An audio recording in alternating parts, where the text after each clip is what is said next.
हनुमान् श्रीपदो वायुपुत्रो रुद्रो नघोजरः अमृत्यवीरवीरश्च ग्रामवासो जनाश्रयः धनदो निर्गुणः शूरो वीरो निधिपतिर्मुनिः पिङ्गाक्षो वरदो वाग्मी सीताशोकविनाशकः शिवः शर्वत्परो व्यक्तो व्यक्तो धराधरः पिङ्गकेशः पिङ्गरोमा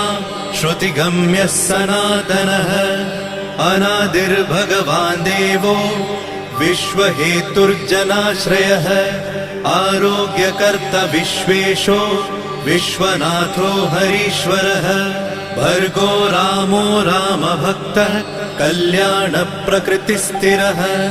विश्वम्भरो विश्वमूर्तिर्विश्वरूपो